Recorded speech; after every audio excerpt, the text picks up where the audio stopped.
નમસ્તે મિત્રો, આજે આપણે બનાવીશું સુખડી, જેને ગોળ પાપડી કે લુદરી પણ કહેવાય છે.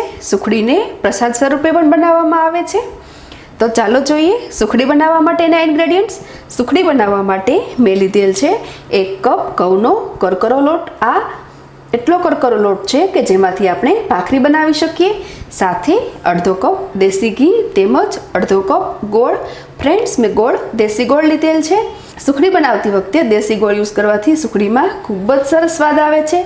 આ સુખડીને વધુ હેલ્ધી અને ટેસ્ટી બનાવવા માટે સાથે મેં લીધેલ છે 1/4 કપ સૂકું કોપરાનું છીણ, 1 ટેબલસ્પૂન ગુંદર, 1/2 ટેબલસ્પૂન સુવાદાણા જેને મેં હાફ ક્રશ કરી લીધેલ છે, તેમજ 1/2 ટેબલસ્પૂન સૂંઠ તેમજ થોડા ડ્રાયફ્રૂટ્સ.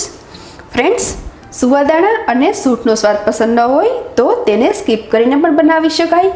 આ સુખડી માત્ર લોટ, ઘી અને ગોળ યુઝ કરીને બનાવવામાં આવે તો પણ સરસ બને છે. તો ચાલો બનાવીએ એકદમ હેલ્ધી અને ટેસ્ટી એવી સુખડી. સુખડી બનાવવા માટે સૌપ્રથમ એક પેનમાં થોડું ઘી લઈએ.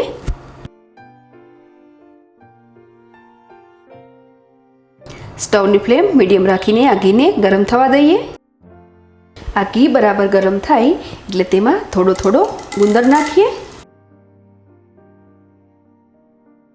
આપણે જે મોલ્ડમાં સુખડી ઢાળવાની છે તેમાં જ ગુંદર લઈ લઈએ, જેથી આ મોલ્ડમાં ઘીથી ગ્રીઝિંગ થઈ જાય. આ રીતે આપણે બાકીનો બધો જ ગુંદર ફ્રાય કરી લઈશું. તો ફ્રેન્ડ્સ, આ રીતે મેં બધો જ ગુંદર ફ્રાય કરી લીધો છે. હવે બાકીનું બધું જ ઘી સેમ પેનમાં એડ કરી દઈએ. સાથે તેમાં 1 કપ ભાખરીનો કરકરો લોટ એડ કરી દઈએ. ફ્રેન્ડ્સ, અત્યારે સ્ટવની ફ્લેમ મીડિયમથી પણ ઓછી રાખીને આ લોટને શેકવાનો છે.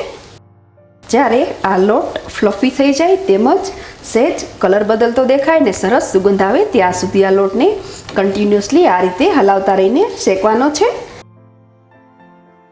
ફ્રેન્ડ્સ, આપણો લોટ સરસ ફ્લફી થઈ ગયો છે તેમજ કલર બદલાઈ ગયો છે અને સરસ સુગંધ આવે છે. તો હવે તેમાં આપણે એડ કરીશું ગોળ.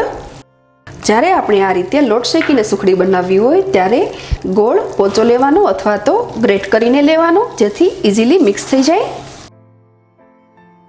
સાથે તેમાં એડ કરીશું સૂંઠ પાવડર, સુવાદાણા જેને મેં 30 સેકન્ડ શેકીને હાફ ક્રશ કરેલ છે. આ રીતે શેકવાથી સરસ ક્રિસ્પી થઈ જાય છે અને ખૂબ જ સરસ સ્વાદ આવે છે. કોપરાનું ખમણ થોડું આપણે ગાર્નિશિંગ માટે બચાવીશું, તેમજ ગુંદર. અત્યારે મેં સ્ટવની ફ્લેમ સાવ સ્લો વેસ્ટ કરી દીધી છે.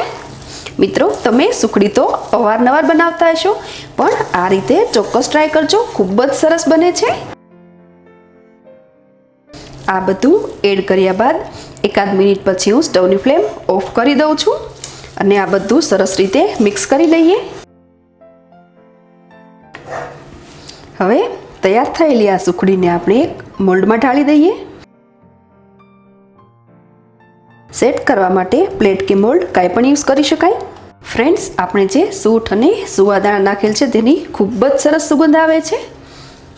તો ફટાફટ હવે આ સુખડીને આપણે આ રીતે સેટ કરી દઈએ. હવે આ સુખડીને સહેજ ઠંડી પડવા દઈએ. સહેજ ઠંડી પડે એટલે આપણે કાપા મૂકી દઈશું.